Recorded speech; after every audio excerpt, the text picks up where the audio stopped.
I'm really pleased to be able to include a number of different people here who've been involved in a range of research projects and policy actions to do something about what's happening to young people in the labour market, not just right now, but what's happened in the past.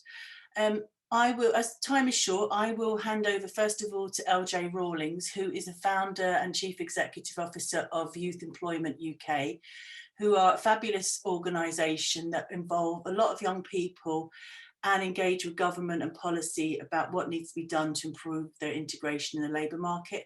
So we'll hand over to LJ first to tell us what it's like at the coalface in delivering some of these services and talking to policymakers about what changes they need to do. Thank you very much, LJ, for joining us. You're welcome, and thanks for the introduction, Jackie, and the invitation to be here. Good afternoon, everybody. It's a pleasure to speak to you today. As Jackie says, I'm the Chief Exec of Youth Employment UK, and I'm going to just talk a little bit about the challenges that we're hearing directly from young people and our work, of course. So Youth Employment UK was set up after the last youth unemployment crisis, which saw a peak rise in youth unemployment in 2011, where we had 1 million young people not in education, employment or training. We are set up predominantly and most importantly to give young people a voice on the issues of youth unemployment. What I was able to see sort of back in 2011 was there was a lot of policy being developed for young people, a lot of initiatives coming, but very few of those were co-created or sense checked by young people. And I think it's a real challenge that we have in the system around our young people, is that maybe because we were all 16 to 24 at one point in our lives, we feel that we can create for young people rather than with them. So at Youth Employment UK, we flip that, and we don't do anything without co-creation and without talking to young people first. So our primary role is to give young people a voice and co-create with them. And we do that now with a reach of over 1.5 million young people across the UK using our platform and engaging with our online services. And so that's been a real testament really to putting young people first, because we're giving them what they want and what they need in a way that they've asked for it, which has been a really successful part of our journey. We provide young people with skills and career support that they tell us that they need to help them progress, but we also then work with employers and policymakers, and we provide a lot of expert insight across the youth employment landscape, which has become particularly important this year. So we're due an impact report for 2020, which is going to be interesting to see what that looks like. Last year, we reached over 1 million young people, and we know already that we've reached 1.5 million this year. The types of opportunities that employers within our network have created over 65,000 different opportunities for young people. But most importantly for us is the hours that we are able to encourage and facilitate for young people in Parliament, with policymakers, with researchers, and with decision makers too. Our Youth Ambassador Network are young people that are trained by us to advocate the needs and the experiences that their peer group are having, and put that, in front of all different decision makers at different levels across the UK. We work in collaboration and partnership. No one organisation has the expertise across all of the youth employment landscape. It is extremely complex. So we bring in partners like the Careers and Enterprise Company, who are funded by government, but we also have independent organisations that work with us as well. Just to touch on some of the research that we do have available, you can visit our website and look for these pieces of flagship content of ours. One of the things Jackie asked me just to talk on was the way that we've worked with the academic sector, and the biggest success I think for us was in co-producing the role of the Family and Social Mobility report with Newcastle University. We were approached by Newcastle University to co-author the report for them. They had been doing a huge data research piece across Europe on social mobility and the family, and they wanted to land that differently in the UK in terms of their report and the impact that report had. And because Youth Employment UK, we are the secretariat to the All-Party Parliamentary Group for Youth Employment, that gives us a real reach across policy areas, but also because of the way we work with the Department for Work and Pensions, Department for Education, and partners in the public and private sector and third sector, we were able to give Newcastle University a real extension to that work that they were doing, and a different platform that they wouldn't have reached otherwise. So that report was co-produced with us. So it was I hope been able to kind of be created in a language that those of us that are non-academics could access. I find sometimes it quite difficult to access reports myself. So being able to co-produce an academic piece of research like that and to make it available to the layman was a really great piece of work, but also to bring the lens of young people to it and then use our network to cascade it. So a really interesting piece of work in partnership with the university. We run our own research, and you'll find on our website the big piece of research that we do each year, which is the Youth Voice Census, which is a survey that goes out to 14 to 24-year-olds in our network to almost temperature check how they're feeling about education and their transition to employment and the world of work and society, really. We get between sort of 1,500 and 3,000 responses. And I say between, in 2019, we had over 3,000 responses, but because of running the census just as the pandemic was reaching the UK, we only saw 1,500 responses this year. But we can't talk about those responses in light of the pandemic because our census closed at the end of March. So it really hadn't taken hold here, but nevertheless interesting to be able to compare 3 years worth of experiences that young people tell us they're having as they transition between education and employment. I mentioned already our role as the secretariat at the APPG. That APPG is a really proactive one. There are quite a lot of all-party parliamentary groups that take place. We're a really proactive group that produce inquiries and research pieces, at least 2 a year. So over the last couple of years, these are some of the reports that we've published. We are currently just pulling together a final report on an inquiry that launched earlier this year on the impact of COVID on youth employment and the response from government to the pandemic, and is the government policy going to be enough to bring us back down to pre-youth unemployment levels, pre-COVID youth unemployment levels. One of the things that we did do at the beginning of the pandemic was understanding that very quickly that the pandemic would have a huge impact on young people and youth employment. I brought together a range of partners to create the Youth Employment Group, which is a specialist group, and you'll see there the secretariat includes ourselves with Impetus, a foundation, Youth Futures, who have got 90 million of dormant asset funding that they're looking to deploy into the youth employment community, the Institute for Employment Studies, and the Princess Trust. And 5 of our organisations came together at the beginning of the pandemic to create this group. It is a voluntary membership group with over 150 organisations who are members to it.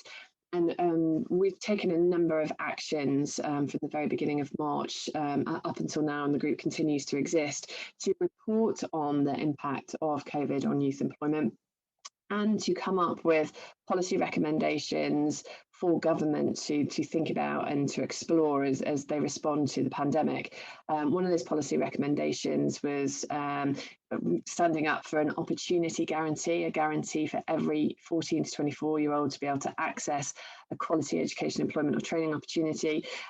You may not remember, but in June, the Prime Minister announced that opportunity guarantee and his commitment to it, which then followed up by Rishi Sunak in the summer budget, where he announced the investment into Kickstart, apprenticeships and traineeships, all following that opportunity guarantee. So our group has been really effective in lobbying government and in getting investment from government into some of the initiatives that we know are going to be needed to tackle the looming youth unemployment crisis. And just on that, you know, we're already seeing, and we saw from this week's ONS data, the numbers are really starting to unravel now for young people, with more than 60% of the 16 to 24 population being represented in those that have been made redundant since the beginning of the pandemic. So our young people are over 3 times more likely to be unemployed now than any other peer group. So it really has hit them on many fronts, which I'm just going to talk about next. Just to talk about that expectation of what's going to happen to young people. As I say, back in 2008, we saw the financial recession, which led to the rise to 1 million young people NEET. And it took over 7 years to recover that number. 7 years and a hell of a lot of investment, be that investment across Europe, investment internally, investment regionally, investment privately from the business sector. And I still don't ever feel we had solved youth unemployment before we entered this pandemic. I still feel that we had far too many young people, particularly those with additional barriers and challenges, experiencing long-term unemployment and that long-term scarring before we entered the COVID-19 pandemic. And why it's really important and why we should have a focus on young people. And I know lots of people have been misplaced and lost jobs because of the pandemic. But why it's so important to have a lens on young people is because we know, and it's studied, there's been plenty of studies around it, that the long-term scarring effects on young people are really stark. The earning potential will be affected. So if you spend 6 months or longer as a young person unemployed, you are unlikely to be able to claw back that earning potential against those peers who were able to avoid unemployment during their early years.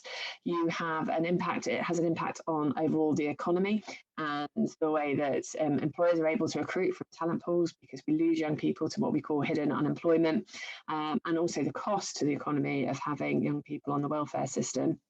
The mental health challenges, and we're seeing so much of that being reported back this time round, and also the role socially that young people play in their communities. So those four headlines are the real reasons why we have to make sure that young people and the youth unemployment crisis is being addressed as quickly as possible. Already now from March, we have got young people that are now 6 months or longer unemployed because of this period of pandemic.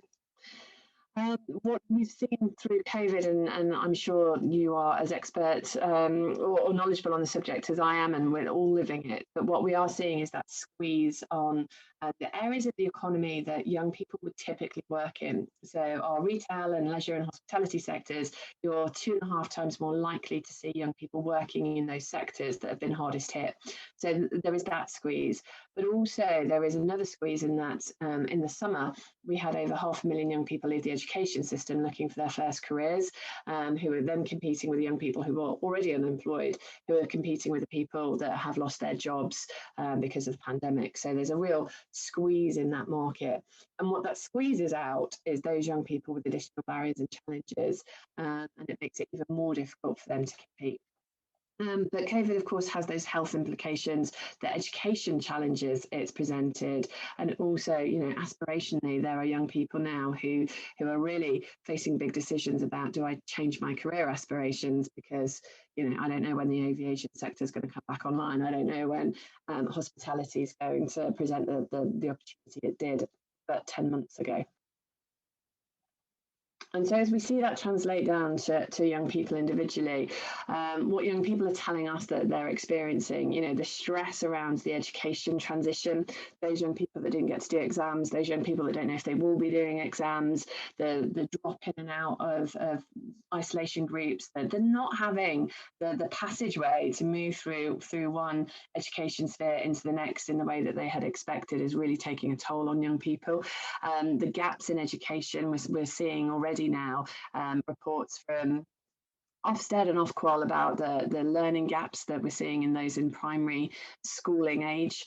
Those young people in work have really also suffered, though. Being asked to work from home is a massive challenge for lots of us of all ages, but for many young people, they will not have the skill set or the experience to be able to manage themselves and their working from home. But also I employ 2 apprentices who live at home with family members and are working from bedrooms because they don't have spare space and they've got children running around, or they're sharing the broadband with 4 or 5 other siblings in their house and just can't get that time and privacy that they might need to be able to do their job, but also separate themselves from work and from personal. So there's a lot of challenge in that, and I think we have all been thrust upon this challenging environment, but for some young people perhaps that support and pastoral care that might be needed has been overlooked as they've been expected to work from home and just be able to get on as business as usual. Digital exclusion is something, and I'll come back to it because it's the thing I was asked most to speak about, and I will touch back on that. So just to come around to the social isolation.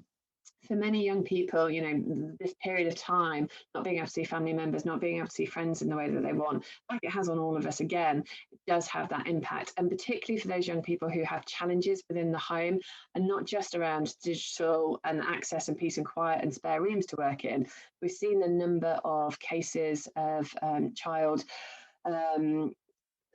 abuse report back to Childline double since the pandemic. So children are ringing in with other challenges because they're living in very, very, very difficult circumstances. All of this builds into the mental health and anxiety that our young people are experiencing, which was, our mental health system was already under too much pressure, and now it really can't cope with the extra burden that COVID has had on it. And just to come back to that digital point, and we're doing some really interesting work in Greater Manchester, trying to still get devices and broadband access to some of the most vulnerable young people, some of those who are living in poverty. And it's the digital poverty is a critical question when we talk about how we're meeting young people's needs during periods of isolation and lockdown, because not all young people have access to it. And also, and often you hear, and I certainly do, people talking about young people being digitally native.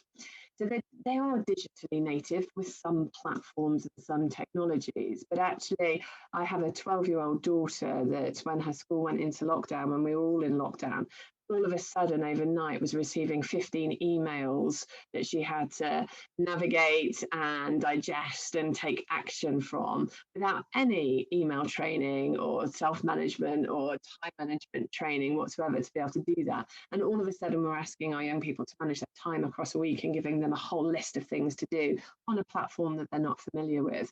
And I think that's really important. We talk and about this digital nativity, but actually it's what do we really mean when we talk about digital skills? And I think the subject is so broad that actually nobody's nailing that. Nobody's really understanding what we mean when we say digital skills. And we just keep saying digital skills as though by saying it and repeating ourselves, it will fix that problem. And that's never worked in my book. So I really want organisations, whether they're education organisations or employers or government, to really start to work together to identify those different layers of what digital inclusion and digital skills really looks like, so that we can prepare society with those skills in the right way. Is it about email usage? Is it about social media? Is it about programming and blueberries or blackberries? And you can tell for me that I don't know the difference between the two, because I'm also not a digital native. Depending on which digital skills we're talking about, I'm perfectly able to navigate the 100 emails I receive a day. So I think there's two things that for me then, when we think about young people and digital access, is the assumption that we think all young people have smart devices and unlimited data technology available to them. And then another assumption that we make, that they all know how to use digital technology and how to manage themselves in the use of digital technology. Not least is the issue that actually us all spending so much time on our digital platforms and with digital technology is terrible for all of us. We need to get out and speak to each other. We need human contact. We need face-to-face contact. We need exercise and other activities. And actually, we're putting a hell of a lot of stock into the solutions to education and lockdown into digital. That's going to create a whole different set of problems. What can you do to support the young people when it comes to some of these challenges? Firstly, talk to them. Stop making assumptions about them and doing things to them, but talk to them. The rest of this you can read in my slide deck that I'm sure will be disseminated around with contact details and further links should anybody require it. And I wanted also, because I've talked about some of those big issues, to just provide some reference points. If you are working with young people, we all have a safeguarding duty here. And so it's good to know which signposting of services we should be connecting our young people to right now. And then I think it's just my contact details to wrap up with. So thank you very much. Thank you very much, LJ. I think one of the things that's really impressive about the work you do, it is about involving young people, whether they come from organisations with learning difficulties from the Black country, and come down to London alongside with you going in and out of number 10, organising the all-party parliamentary group. I mean, part of involved in that makes the real relevance of academic research. So it's not an ivory tower stuff, it's what effect does it actually have? So it's really, really important to involve you in this. So thank you very much for speaking so well to such a really large brief. You did it brilliantly. And LJ has identified a lot of problems we'll want to take up maybe in the questions and answers. But before we just do that, we're going to have a short presentation from Io and Monica, who have just received some funding through the ESRC funded Digit Centre on Digital Futures at Work to look at innovative new projects. So we wanted to highlight this project because it brings together opportunities for ways different young people could get access to different income streams, both in Europe and the UK and in Africa. So I'm going to hand over to Io and Monica, who will outline what they're going to do in that project for about 10 minutes approximately. Thank you very much. Thanks, Jackie. Good afternoon, everyone. My name is Io, and on this project with me is Monica, and thanks, Jackie and Digit for funding this project. What we're working on in this project is looking at digital entrepreneurship and how retail platforms, the digital platforms, can help to formalize and create a source of employment for young people, both in 2 African countries that we're focusing on, which is South Africa, Nigeria, and in the UK. So what we all know, due to increasing unemployment, we've come to the realization that young people are beginning to adopt digital platforms, and these digital platforms come in terms of it gives young people a visibility, opportunity for visibility. They're able to access a wide range of people, and also it provides some form of structure to whatever informal work they are engaged in. So for this project, we are looking at young people. We know that young people are engaging retail platforms like Depop, like Vinted, in the UK to sell second-hand clothing, and it creates a source of an informal source of employment or source of income, or a kind of secondary stream of income for young people. So what we are trying to do now is look at how young people in the UK, look at some of the platforms in the UK, which is Vinted and Depop, and also look at young people in the 2 African countries, in South Africa and Nigeria, and see, look at the second-hand clothing markets in those countries. What we know is the second-hand clothing industry in sub-Saharan Africa is largely informal, as you can see from the image there. And so what we are trying to do, we know that young people in the UK are already using the digital platforms to make secondary stream of income. So we're trying to see if, due to this bordering youth unemployment in these countries, is there a way will digital platform, can it bring some form of formality that could encourage young people in these countries?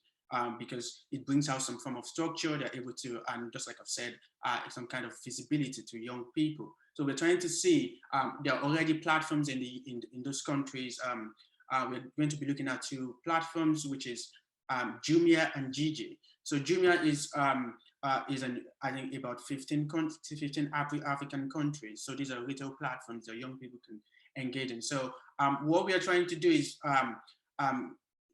narrow it down to first looking at what are the typology of the sellers or the young digital entrepreneurs, mostly in the UK.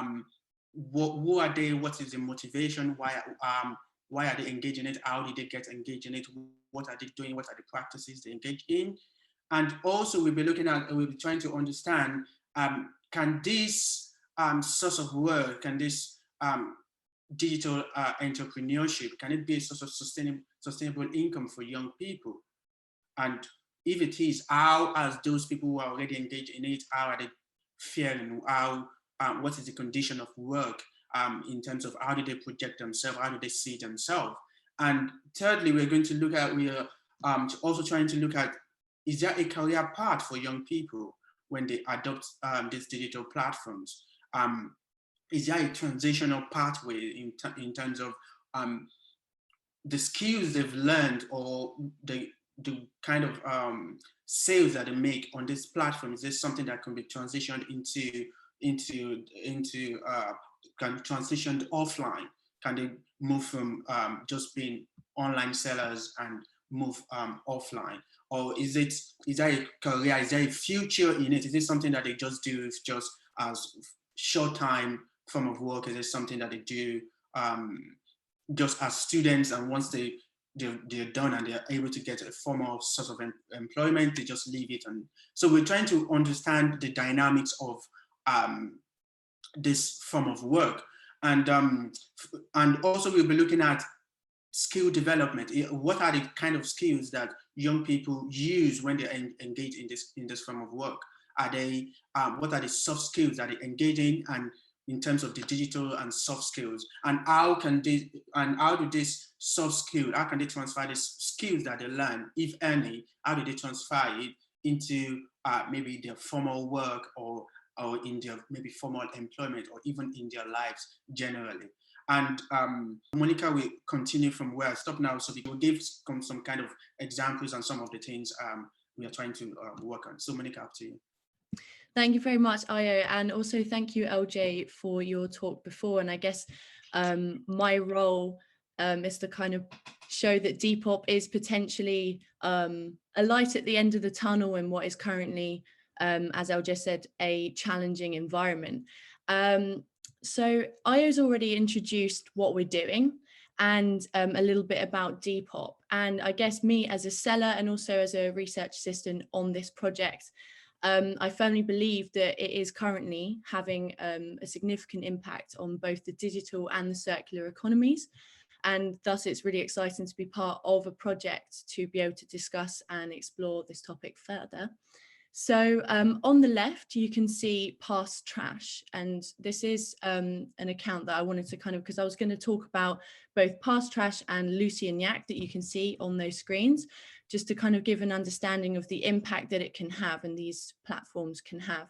So as you can see, Past Trash on the left, the way they started is they borrowed £5 to buy a top. I think it was from a charity shop. They then used this profit to buy more clothes, and then it kind of continued from there until they are now the #1 shop in the world, selling about 100 items a day, sourcing internationally to be able to sustain their shop and their business. And you also have Lucy and Yak that you can also see there, that were an account that started on Depop and have not only kind of really flourished on that app on Depop, but have now also since created a website and also a physical store that you can see down there, which is in Brighton, where I'm sure a lot of us are currently in or from. So what that shows is that there is absolutely the potential for the formalization process to take place, and using Depop to earn an income, even if it's informal, and potentially to transition towards formal. But the question is, how does it relate to digital entrepreneurship? Well, Depop are particularly good in teaching young people how to present their products in terms of, for example, using natural lighting for photos, which is just based on the research that they found as to what sells more. Also logistical aspects in terms of how to sell and then to ship domestically or internationally, and understanding the methods by which you can do that and do that in a cost-effective manner. As well, they have a review mechanism. So when you buy a product, you have to leave a review. And because of that, it means that it's teaching people that they have to ship quickly, they have to maintain contact in what is this peer-to-peer platform, and customer engagement to try and get repeat clients. So all very much linking to digital entrepreneurship. And when I was having a meeting the other day with Tina, who's currently working on our project, she's the advisor to Asia at the International Organization of Employers. She mentioned that creativity was one of the top skills that, or one of the most sought after skills by employers. And I firmly believe that Depop is doing a fantastic job in developing this skill in young people, which is really, really exciting. Now, 1 in 3 of Generation Z in UK have downloaded this app. And I'll conclude this presentation by saying that the top sellers on this app currently earn 6 figures. And so I do believe that more light should be shed on this, because it is really successful, it's growing, and it's really exciting. And all of this money can be made all from the comfort of your own bedroom. But thank you. I'll hand you back to Io. Yeah, so that's the end of our presentation. Okay, well, can I give a thank you to all 3 of you for a really interesting and very different presentation. We had planned to have a few minutes of questions and answers, which I'll open up now. One of the other things I think it's really important to bring out, for example, with this example of Depop and Vinted and Jumia, on one hand, it can look like a really small little cottage industry, literally. But I think, as Monica has pointed out, some, not all earners, and there's a really big long tail. Some of them can earn a lot, some of them do it as a hobby. But also these companies, for example, Vinted is one of the leading unicorn startup businesses in the European Union with a value of 128 billion US dollars. Jumia in Africa is the first African startup to launch on the New York Stock Exchange last year.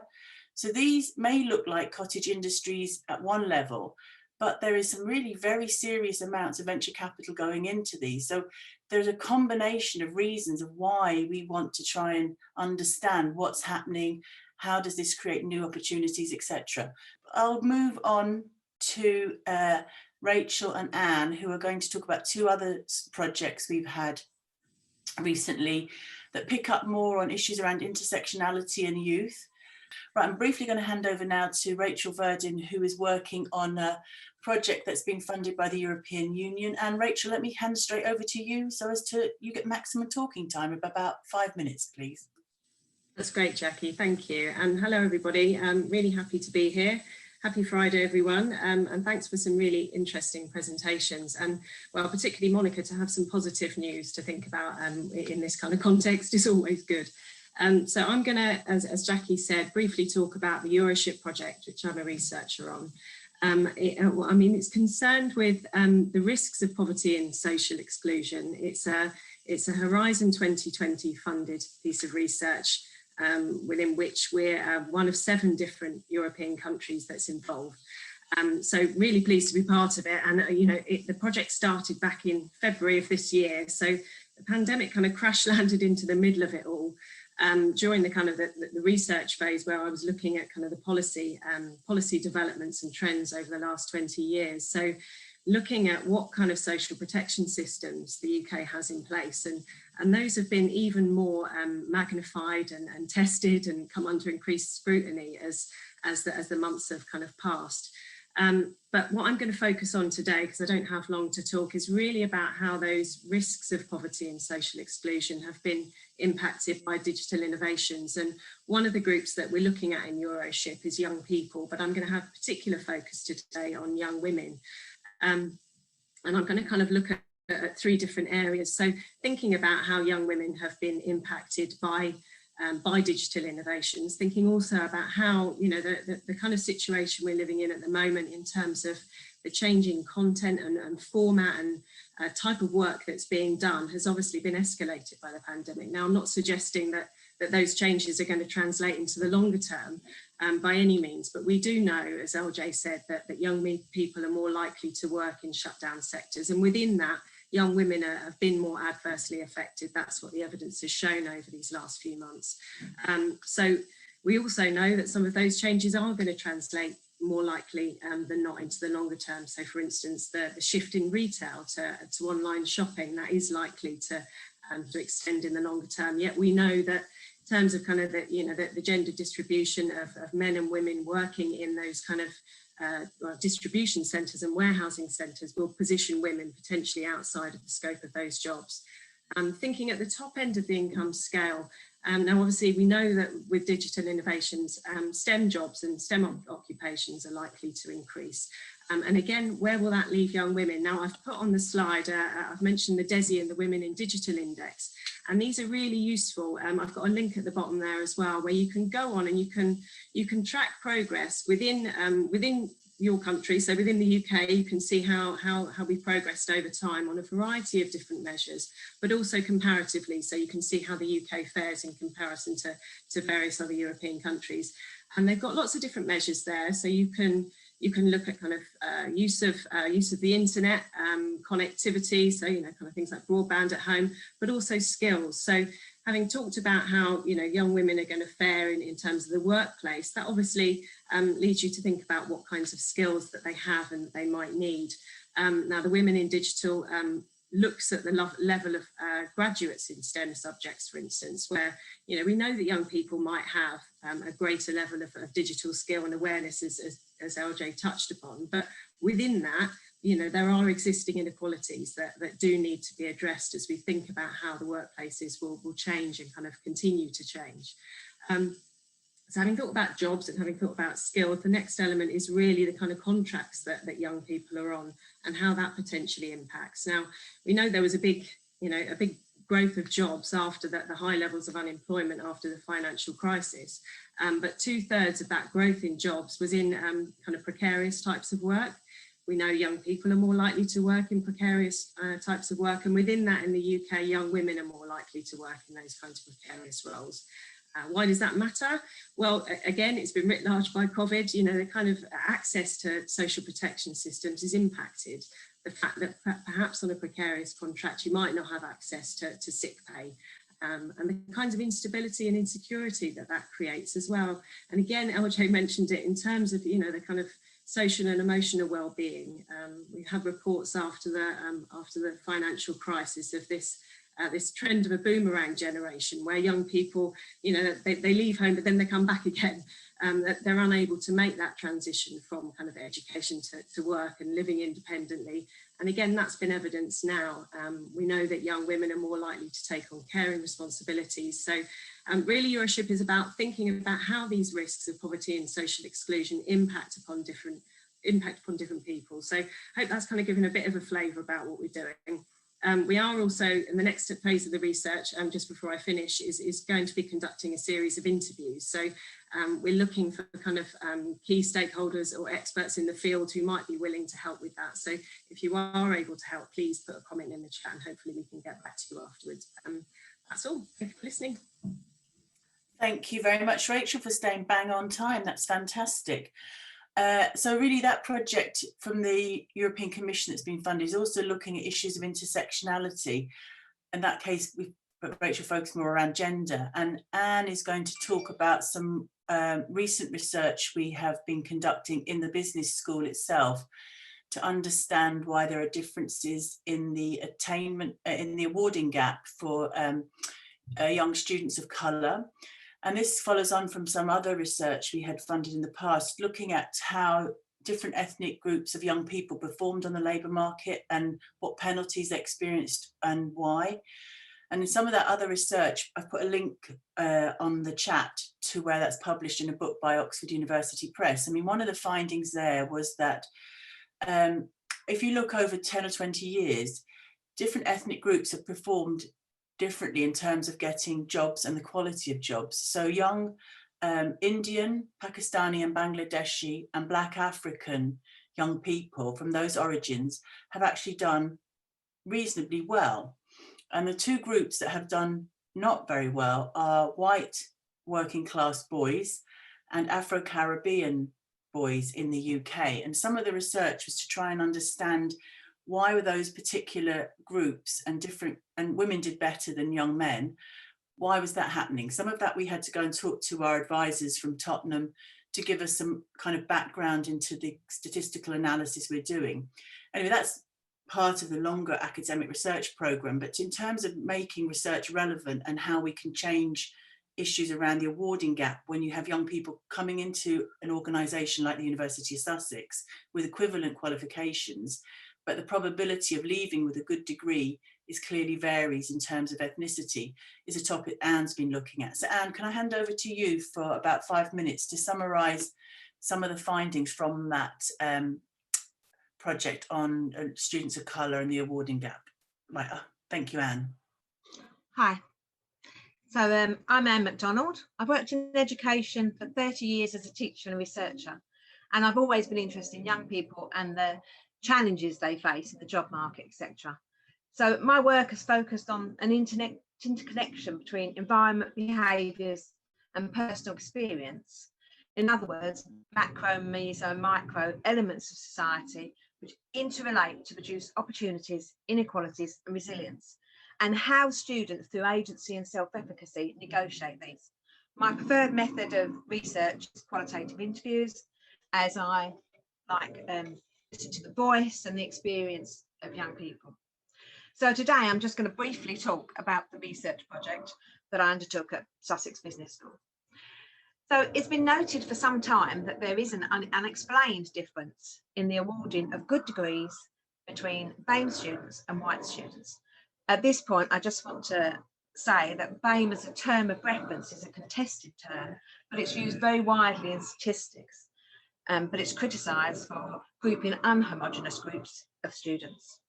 The statistics are gathered and reported are that nationally, the awarding gap is 17.5%. In Sussex Business School, the gap overall is 12.6%. However, when you drill down into that data, there is a great disparity between groups.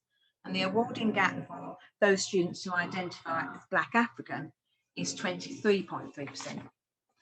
So the research model that we used was included both qualitative and quantitative data. I interviewed 31 students of colour and 73 completed a survey.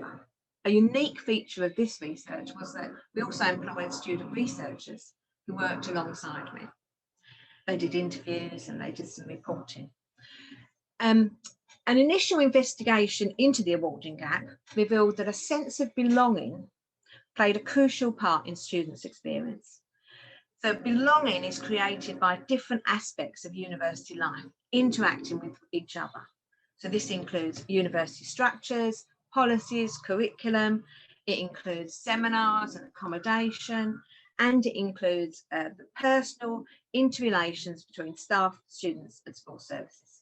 All these different aspects were explored in the interviews. And I only have time really to look at two key findings. Firstly, it became clear that students who stated that they didn't belong at all, they didn't feel a sense of belonging to Sussex University at all, the majority of them were females, well, all of them were females actually, and the majority had lived in and attended school in diverse urban areas before coming to Sussex. So that might be explained. They had a great sense of identity where they came from, a sense of belonging where they were from. But when they actually came to Sussex, that fell away. So the second point is that intersectionality is a factor in all of this. So you have different aspects playing into how people belong or how they settle into university. So for example, you've got students who are first generation students where nobody in the past in their family or friends has been to university. So they don't know what to expect and therefore they find it more difficult to settle in. Also those on foundation courses found it more difficult, and also those that have to work in order to help fund their university, they obviously had less chance to go to societies, go to clubs, join in with different things. So they felt that their sense of belonging took longer, if at all. I just want to say two more things, two important points. First is that Sussex Business School have already taken swift action to address some of the key preliminary points of this research before the full reports come out. So a forum for students of colour has been instigated, and that will people can join that and talk about their issues, and then that reports directly to the head of school. And the second thing is that there's an accessible online site for all staff, all students, and it's a place to find out about the issues. It's got reading lists on it, it's got lots of information, there's an area for discussion about these issues, not just about the awarding gap, but about white privilege and different issues that have been highlighted, especially over the last few months.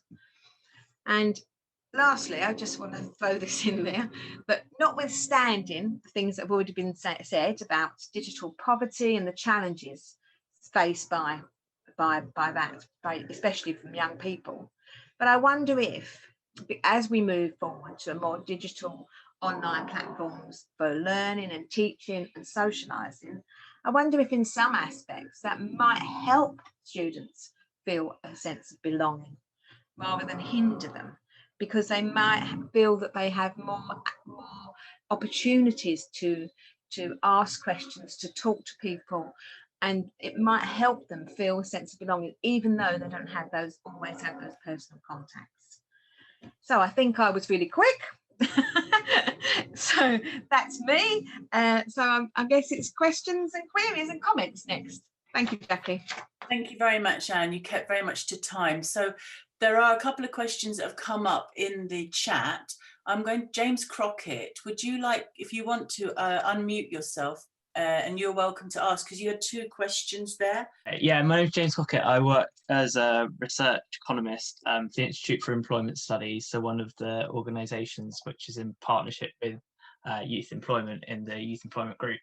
I've got a couple of question for kind of Laura Jane on the state of the labour market for young people at the moment, particularly the graduate labour market. We've just had a lot of 500,000 people just graduated in universities, and what jobs they're going into and what the current experiences of these young people are.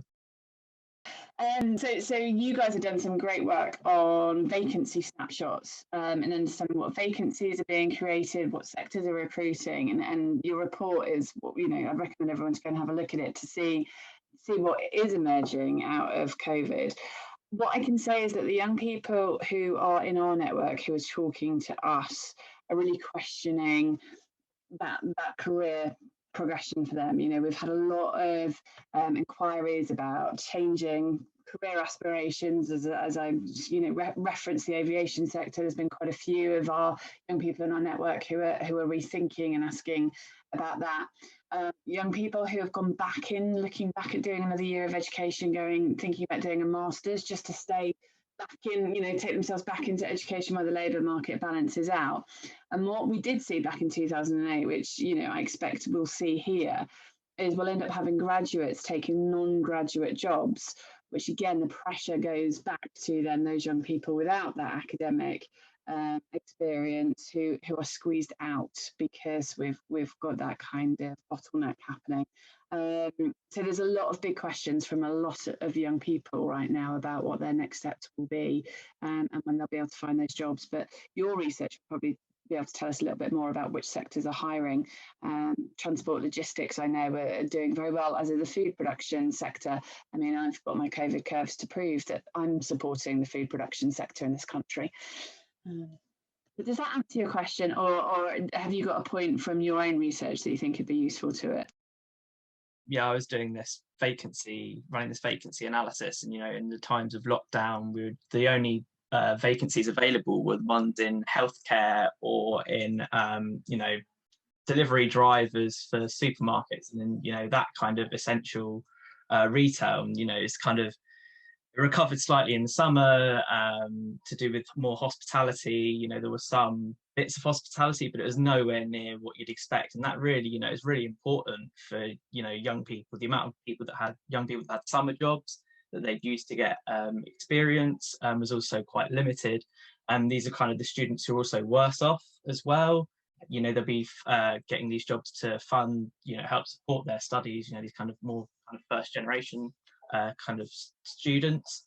It'll be very interesting to see what happens and what can be done to support. I would just say, interesting, because we work with employers. What we're also hearing from employers is, Brexit's in a minute, and there's a huge workforce that lots of our employers rely on that perhaps they won't be able to after December 31st. But our young people aren't necessarily have had the careers information, they don't understand the labour market information in the right way to make those flips in choices around aspirations and job opportunities and where the gaps will be. So there's a lot of work to be done in kind of mapping out what will be big vacancy trends in, you know, certainly in a world post-Brexit, against what young people's aspirations are. Just wanted to add to that, there was some quite interesting research done by the Resolution Foundation about the kind of job opportunities that there are now and the kind of flows in and out of the labour market, which suggest actually there isn't much of a change, or there hasn't been as yet, in terms of job search behaviour. You know, people who've lost a job in hospitality or tourism still perhaps looking in those same areas for future work. So kind of also thinking about, you know, the importance of careers advice and guidance schemes, which obviously because of the lockdown and, you know, the lack of people being able to go into school and offer those kinds of services is going to be impacted. So these are the kinds of things that we really need to think about to make sure that young people are well positioned to take on the opportunities that there are now, but also to kind of have kind of aspirations as well, and being able to, you know, to kind of work with those and kind of figure out what a career path might be that's not just, you know, the only opportunity. So that's the one that they're going for. Could I just chip in there, because we actually did in the previous EU-funded project Style on youth unemployment in Europe, we actually asked that question: are student workers crowding out low-skilled youth? So intuitively, we would assume yes, because they're going into these often in retail, hospitality, and can take those types of jobs away and push out the young people who were doing them before. That's a kind of assumption we have. But what the actual evidence suggested was that there's different things going on. First of all, pre-crisis or pre-COVID, the types of people doing those hospitality jobs were often reasonably well skilled, or often integrated into some forms of education, whether it's FE or HE, doing A-levels, BTECs or degrees, and doing a bit of waitressing, hotel work alongside of it. They were the kinds of people working in those sectors, often on a part-time basis. Now, a lot of those people lost their jobs, both in the previous recession and under COVID. And so there's also the big group of NEETs that we have, especially in the UK. So we'll have on one hand quite really well-educated STEM graduates who may be working part-time in a bar, etc. But we have about 30% or around about that of young people who are not in any kind of education and training, and they were never working in these part-time jobs anyway. So I put a link into the chat just to, like, that empirically addresses a question that was asked in the previous recession, which will be asked now, which tells a story that, oh, these better qualified young people might push them out. But you know what? Those young people weren't in there at the beginning. That's actually what the real problem is. So you can get distracted about the recent experiences of the pandemic, but that actually hides the inequalities that existed pre-COVID, and they are where the real problem is. And the other problem is that you end up saying, well, it's all those graduate students that are pushing out the less well qualified. It kind of again attributes blame to those young people who are trying to study and trying to work, and now it's their fault that the other young people haven't got jobs. I think there's a real caution to be made to that type of argument, because you can get sick of those young people having to constantly shoulder the blame for so many things that are going wrong, as if it's all of their fault, when it isn't. Their participation in the labour market is an indication of institutional structural inequalities that existed pre it, and that's one paper that gives evidence to support to challenge that intuitive assumption that they are squeezing people out, because they're not. And secondly, those types of better qualified young people don't long term want to work in those sectors. Their ambitions are to move into better qualified, more permanent types of jobs.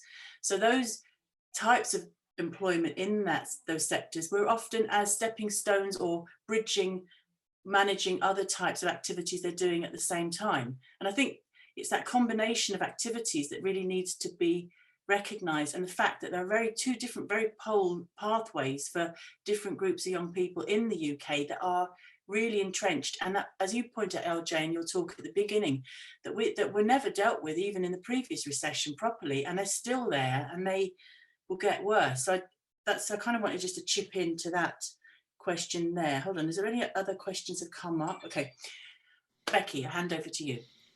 Thanks. I've really enjoyed this this discussion, and I just wanted to respond to something Laura Jane brought up right at the beginning about having a kind of standard way about thinking about digital skills. And there are actually, I just wondered if she'd come across the Essential Digital Skills Framework. I've put a link in the chat, because we've been using that. We're doing research in Brighton and in London and in New York about digital skills required for work and for job seeking.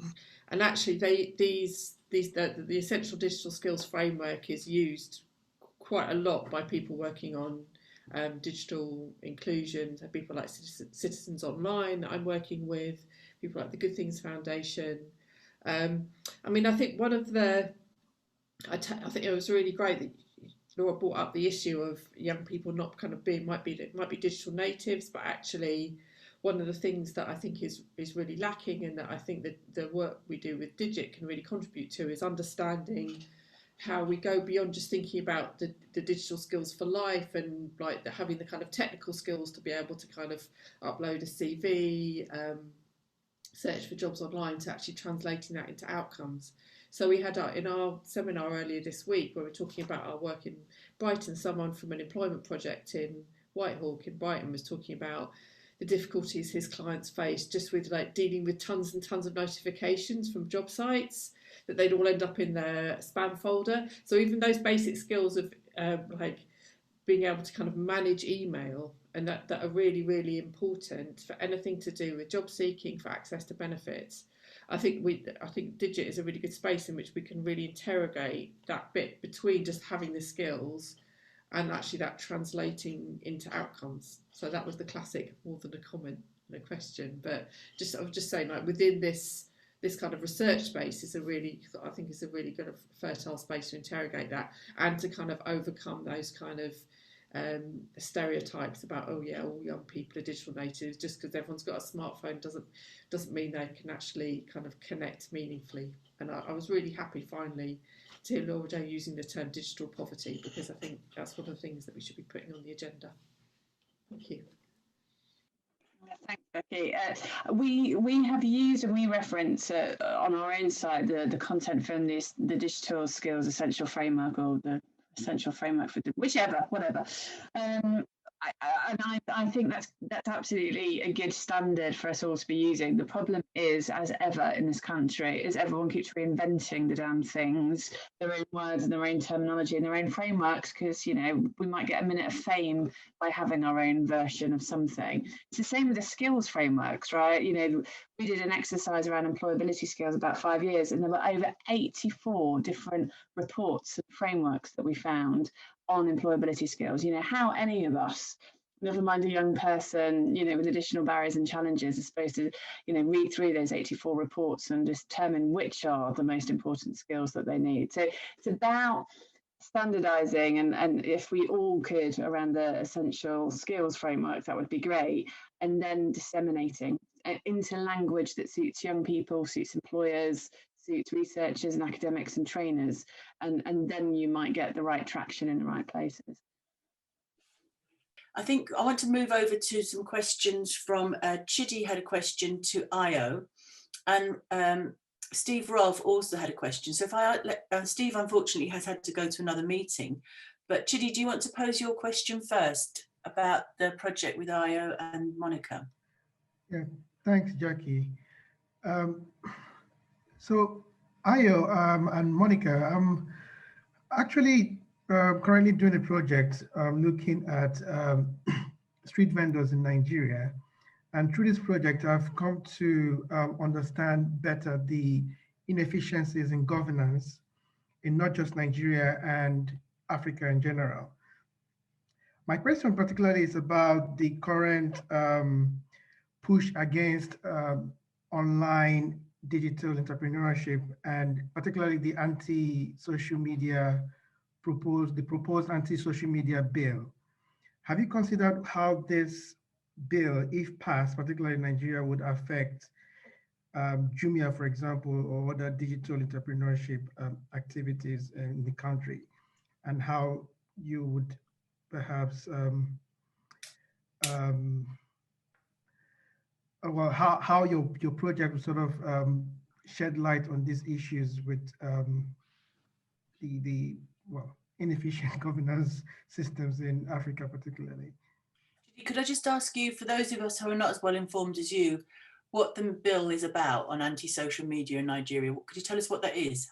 So, well, the main thing about the bill is the Nigerian government wants to filter social media activities and basically block social media activities to prevent Nigerian youths from using social media platforms like Facebook, Instagram, and the other platforms. The whole aim is to, because recently we had this uprising against bad governance, the EndSARS protests and things like that. So the government is trying to fight back against Nigerian youths by blocking social media activities, particularly on Twitter, on Facebook, and the other popular platforms. So I just wondered how, if Ayo and Monica have considered the possible impact on this on their project. Yeah, thanks, Chidi. I haven't fully considered it, but I'm quite aware of the social media bill, and I'm looking at what I think the social media bill is more of a more politically focused. So it's more about stiffening political speech and everything. So I'm quite aware that quite a lot of people young people use Instagram and Twitter to promote and sell different products, and it is quite something a lot of people do. And looking at it from the perspective of how it affects e-commerce and Jumia and other digital platforms, I think if there is probably some kind of stifled regulation, and if the bill miraculously is passed and maybe they shut down social media, for example, I don't think it will affect Jumia and other digital platforms quite adversely. I think it will in some way quite to their benefit, because quite a lot of people or young people who have kind of neglected these platforms and are using their Instagram pages and their social media will be compelled to use these platforms in some way. But one other thing that I've seen is government regulation, because as time goes on, we can expect government to regulate these platforms also, just like we've seen with platforms like Uber and other ride-hailing cab applications in Lagos. And these regulations tend to have adverse effect, because these regulations are mainly about getting more money for the government, and instead of protection of these platforms. So it's something that I will look into and see how the effect of this on our project. So thanks a lot, Chidi. And I'll ask a question that Steve unfortunately was not able to ask because he had to go to another meeting now. Right, so Steve asked, I wonder if there are any organised or semi-organised user groups on these kinds of sale platforms that you're studying, Ayo and Monica, as they generate increasing quantities of work. Should we expect workers or sellers to start to make demands of the platform, and what kind? So maybe I'll hand over to you. And Monica, why don't you answer that? Because you are a top seller. So tell us what demands you've been making on Depop to improve your terms and conditions of selling. Well, I saw that question, and the first thing that came to mind was the common critique, I guess, of Depop, which is that it takes 10%. And a lot of people would say that that's quite a lot, particularly as it's predominantly used by young people aged below 26. But I guess kind of my response to that, although 10% feels like a lot, what they're doing with that 10% is actually really beneficial to top sellers as well as to growing pages. So for example, by helping them with their advertisements. So if you adhere to all of the criteria that they set out, so for example, you've posted 4 photos, natural lighting, and you're showing a lot of personality in the photo, and the garment looks really nice, they'll put you, or you've got a very strong chance of being put on the explore page, which is kind of the main page with a big collection of clothing that they go through and update every day, where users can go on it and kind of scroll through. They also help to advertise main accounts in categories. So you get they generate a lot of traffic, and they help to generate a lot of traffic to your page by increasing your visibility. And this is for top sellers, which they're doing a lot usually, as well as others. So now if you are a top seller, you get a little blue tick by your name, and then they'll help you massively with your visibility. So I do feel like they are helping big accounts quite a lot, but I can imagine that one demand would be that if you have sold over a certain number, or you've earned a certain amount of revenue, that maybe that 10% gets reduced a little bit as kind of an incentive to sell more, maybe. But other than that, I do feel like it's quite fair. And I was actually about to compose a message to Steve to reply to this on LinkedIn. So could I just ask you then, following on from that, for example, for Uber drivers or people working on ride hailing, in the States, you've had obviously Uber dominating, and then you have the emergence of Lyft and other call hailing platforms. And sometimes you see drivers working on both platforms simultaneously when you're picking up a taxi in the States. So for you, when you chose, why did you choose to go with Depop? What were the alternatives? Do you stay with one platform? Do you work on many? Personally, I really like Depop because of the fact that it really effectively targeted the demands of young people, in the sense that, for example, competitors like eBay, it doesn't feel that connected. In terms of the users don't feel that connected. You put your item up and it either sells or it doesn't. You might have a bit of communication, but it's really formal. Whereas on Depop, it was much more, it looked much more like Instagram, and it's much more, it's just a lot easier to talk between sellers and buyers, engage with the people. They also foster a feeling of community as well, because they host events whereby sellers can meet. And I guess that is increasing loyalty as well towards the app, because it is actually really engaging. I just really like the fact that everything's quite hand-picked as well, because I guess no one really wants to put up clothing that they don't think's particularly nice, because it's got their name and all their friends will be able to see it. I don't know what the logic is behind it. It's just the idea that the majority of the clothes on there are really desirable, and you can make a really big profit margin from it if you get the right product, for example, either through a charity shop, a kilo sale, a vintage market, eBay, all of these different types, all of these sources. You can make a lot of money very quickly from it. And because of the fact that Depop also supports users quite a lot, whether they're up and coming, whether they've designed their own brand, or whether they are just users that are looking to make money, or even more formal and do this as kind of like a full-time job, they do support quite a lot. And because they help with advertisement for free, unlike Vinted, that for me was the key driver as to why I have stayed with Depop and stayed loyal to that. Okay, thank you very much. Could you also briefly mention, you said they have meetups, like i.e. pre-COVID. So what exactly would a meetup be?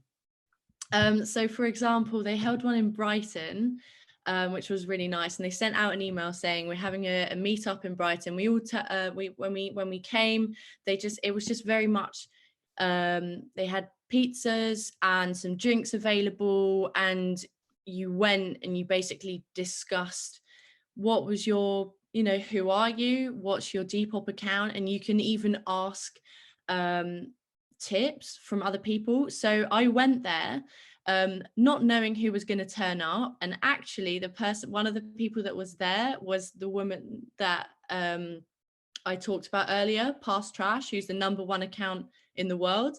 And I mean, I don't usually fangirl, but I certainly did in that particular moment.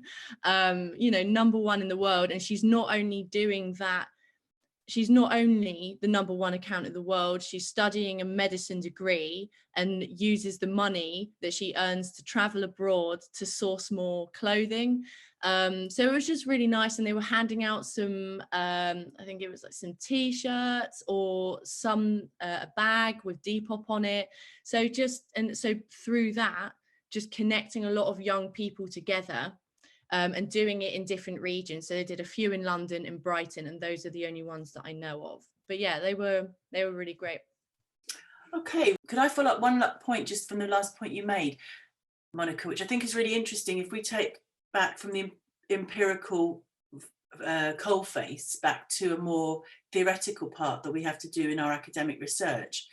I mean, some of the debates are also talking about, it's all very well having these digital connections, but these are also based on a whole load of social connections that we need pre the digital. So the digital platform on its own doesn't really function as well unless it has the support from that physical social contact thing. Okay, we're living in strange times at the moment, but there's a discussion in some of those concepts of how social relations and social networks are complemented, accelerated through the digital or not, or how they require those to support the digital or create them, as you've mentioned in the things you talked about. How many people go to those meetups? I mean, to the one that I went to was about 20, 30. Okay, quite small. I thought they were bigger than that, but good. Okay, does anybody have anything else they'd like to add to this? Right, can I say thank you to everybody who's remained in the conversation and really appreciated all the conversations, the points and questions. All the best now and hope to see you soon again.